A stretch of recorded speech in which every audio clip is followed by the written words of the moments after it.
जय हिंद मेरे प्यारे साथियों, आप सभी का मेरे YouTube चैनल पर एक बार फिर से स्वागत है। कैसे हैं आप सभी? आशा करते हैं आप लोग बहुत अच्छे होंगे और आपकी तैयारी भी बहुत अच्छी चल रही होगी।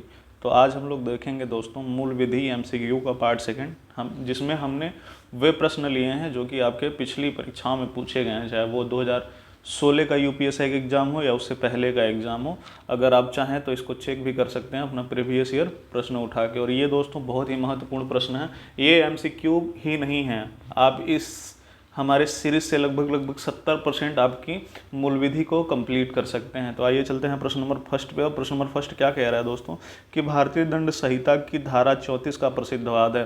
जैसा कि मैंने पहले भी आपको बताया था कि ये जो धारा 34 है, इसमें क्या है, कॉमन इंटेंशन यानी कि समान न्यास है। तो इसका जो आंसर होगा दोस्तों वो ये होगा, ये सी वाला, वारिंद्र कुमार घोष बनाम एम्परर। इसमें ये कहा गया है कि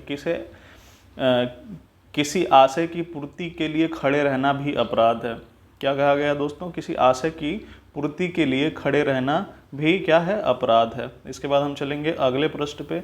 और अगला प्रश्न क्या कह रहा है कि दोस्तों कि अपराध की परिभाषा दी गई है। तो अपराध की परिभाषा किस में दी गई है? आइए ऑप्शन देखते हैं। तो पहला ऑप्शन है भारतीय दंड संहिता 1860 के अध्याय 2 में, और दूसरा दिया हुआ है दोस्तों दंड प्रक्रिया संहिता 1973 की धारा 2N में।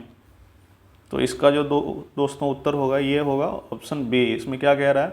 दंड प्रक्रिया संहिता 1973 की धारा 2N में। ठीक है, इसके बाद चलते हैं हम प्रश्न नंबर 3 पे। और प्रश्न नंबर 3 बहुत ही मज़ेदार प्रश्न है और ये आपके UPSI के प्रीवियस ईयर में पूछा भी गया है, तो इसको आप लोग बहुत ध्यान से देखेंगे। तो ये क्या कह रहा है दोस्तों कि भारतीय दंड संहिता 1860 के अधीन धारा 42 में प्रयुक्त स्थानीय विधि कहाँ पर लागू होती है?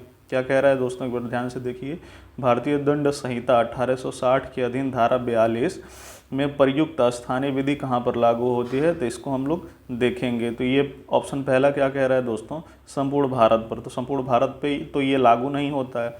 अब ऑप्शन बी क्या कह रहा है कि भारत के किसी विशिष्ट भाग पर। तो जो ये ऑप्शन बी है दोस्तों, भारत के किसी विशिष्ट भाग पर, यही इसका करेक्ट आंसर होगा।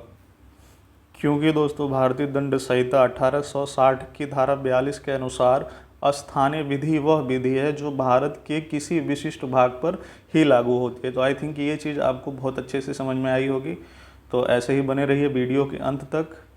तो आइए चलते हैं अगले प्रश्न पे। और अगला प्रश्न हमारा क्या कह रहा है दोस्तों कि भारतीय दंड संहिता IPC की धारा 53 में किस विषय के संबंध में है? क्या कह रहा है दोस्तों? भारतीय दंड संहिता IPC की धारा 53 किस विषय के संबंध में? तो आइए देखते हैं ऑप्शन पे। तो ऑप्शन फर्स्ट क्या है दोस्तों? दंड। और यही इस प्रश्न का क्या होगा, करेक्ट आंसर होगा। क्योंकि दोस्तों भारतीय दंड संहिता की धारा 53 दंड से संबंधित प्रावधान करती है और इसमें 5 तरह के दंड का ये व्याख्या की गई है। पहला है दोस्तों मृत्यु दंड, दूसरा है आजीवन कारावास, तीसरा है कठोर या सादा कारावास, और चौथा है संपत्ति का समअपहरण, और पांचवा है आर्थिक दंड। ठीक है, तो आई थिंक ये चीज़ आपको बहुत अच्छे से समझ में आई होगी। अब इसके बाद चलते हैं हम अगले प्रश्न पे। तो अगला प्रश्न क्या कह रहा है कि दोस्तों भारतीय दंड संहिता के अधीन कितने प्रकार के दंड की व्यवस्था की गई है? तो मैंने पहले भी आपको बताया था कि भारतीय दंड संहिता के अधीन 5 प्रकार के दंड की व्याख्या की गई। कितने प्रकार के दोस्तों? 5 प्रकार के। और जिसमें कौन कौन से दंड आते हैं आपके? पहला आता है मृत्यु दंड, दूसरा आता है कारावास, और जो कि 2 प्रकार का होता है दोस्तों। पहला होता है कठिन अर्थात कठोर श्रम के साथ, और दूसरा होता है सादा कारावास। और जो तीसरा होता है वो होता है दोस्तों आजीवन कारावास, मतलब आपको पूरी उम्र जेल में ही बितानी है। इसके बाद जो हमारा चौथा होता है, चौथा क्या होता है दोस्तों? संपत्ति का समअपहरण, जिसको हम कुर्की कहते हैं। और पांचवा होता है जुर्माना या अर्थदंड। आप लोगों को भी पता होगा कि कुछ ऐसी सजाएं होती हैं जिसमें ये क्या कहते हैं, कारावास के साथ साथ अर्थदंड का भी प्रावधान है, या बस उसमें अर्थदंड ही दिया जाता है। जैसे कि जो दीवानी में मामले चलते हैं उसमें क्या होता है, आर्थिक क्षतिपूर्ति कराई जाती है। तो आई थिंक ये चीज़ आपको बहुत अच्छे से समझ में आई होगी। और इसके बाद चलते हैं हम अगले प्रश्न पे। और अगला प्रश्न क्या कह रहा है दोस्तों? प्रश्न नंबर 6 क्या कह रहा है कि एक जल्लाद जो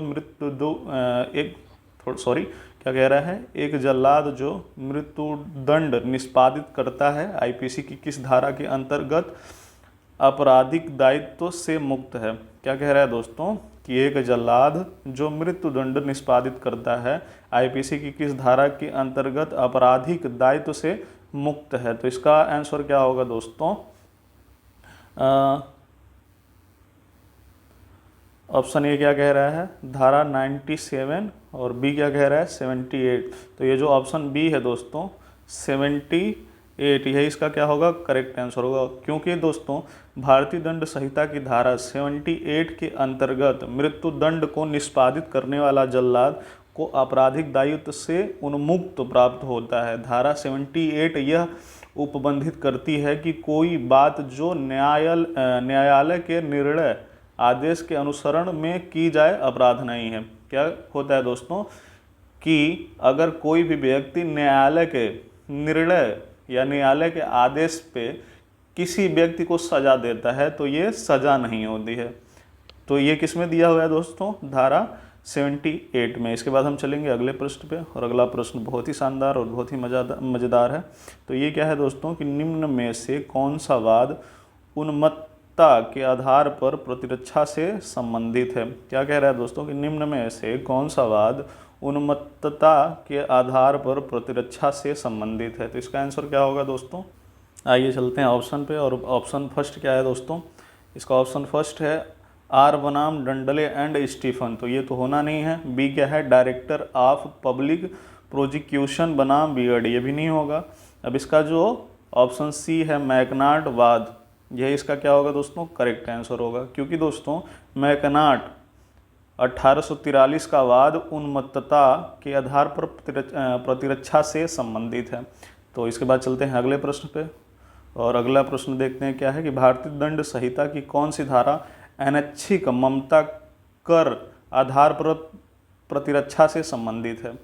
तो इसका ऑप्शन देखते हैं, उसके बाद हम बताते हैं कि कौन सा करेक्ट है। तो इसमें ऑप्शन ए क्या है दोस्तों, धारा 84, और बी क्या है धारा 85। तो जो धारा 85 है दोस्तों यही इसका क्या होगा करेक्ट आंसर होगा। इसके बाद हम चलते हैं अगले प्रश्न पे।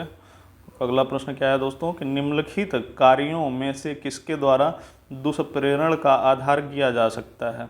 तो इसमें पहला ऑप्शन क्या है दोस्तों, षड्यंत्र। और ये जो षड्यंत्र है यही इसका क्या है करेक्ट आंसर है। क्योंकि दोस्तों भारतीय दंड संहिता की धारा 107 के अधीन दुष्प्रेरण का अपराध 3 तरीकों से किया जा सकता है। पहला उकसाने द्वारा, दूसरा षड्यंत्र द्वारा तथा तीसरा सहायता द्वारा। अतः षड्यंत्र द्वारा दुष्प्रेरण का अपराध किया जा सकता है। तो आई थिंक ये चीज़ आपको बहुत अच्छे से समझ में आई होगी। इसके बाद चलते हैं हम अगले प्रश्न पे, और अगला प्रश्न क्या है हमारा प्रश्न नंबर 10, जो कि इस सेशन का आखिरी प्रश्न होगा। तो इसको ध्यान से देखिए क्या कह रहा है दोस्तों कि भारतीय दंड संहिता के किस प्रावधान में आपराधिक षड्यंत्र के लिए दंड दिया गया है। किस में दिया गया है दोस्तों, इसको आइए देखते हैं ऑप्शन के थ्रू। तो इस प्रश्न का जो करेक्ट आंसर होगा दोस्तों ये होगा, ये जो ऑप्शन है ये इसमें क्या कह रहा है धारा 120 बी। क्योंकि दोस्तों आपराधिक षड्यंत्र के लिए दंड का प्रावधान भारतीय दंड संहिता की धारा 120 में किया गया है, जबकि धारा 120 ए में आपराधिक षड्यंत्र की परिभाषा धारा 121 ए में भारत सरकार के विरुद्ध युद्ध करने के दंडनीय अपराध को करने का षड्यंत्र, और धारा 124 में राष्ट्रपति, राज्यपाल आदि पर हमला आदि को दंडनीय बनाया गया है। तो आई थिंक ये सेशन आपको बहुत अच्छा लगा होगा और बहुत अच्छे से ये चीज़ें आपके समझ में आई होंगी। ये दोस्तों MCQ ही नहीं है, जो भी प्रश्न हम आपके सामने ला रहे हैं उससे संबंधित जितने भी कॉन्सेप्ट हैं इस सीरीज में हम क्लियर करते हुए चल रहे हैं। तो आपको बिल्कुल परेशान नहीं होना है। आपको बस करना क्या है कि इस 9 से 10 मिनट की वीडियो को पूरा देखना है, और इस 9 से 10 मिनट की वीडियो को देखने से ही आप मूल विधि में अच्छे से अच्छा स्कोर करेंगे, ये मेरी गारंटी है। तो इस वीडियो में इतना ही, मिलते हैं अगली वीडियो में। तो अगर ये हमारी वीडियो आपको पसंद आती है तो इसको लाइक करिए, हमारे चैनल को सब्सक्राइब करिए, क्योंकि आप सब्सक्राइब करेंगे तभी हमारा भी हौसला बढ़ेगा और हम आपके लिए अच्छे से अच्छा कर पाएंगे। तो आज के लिए इतना ही, धन्यवाद।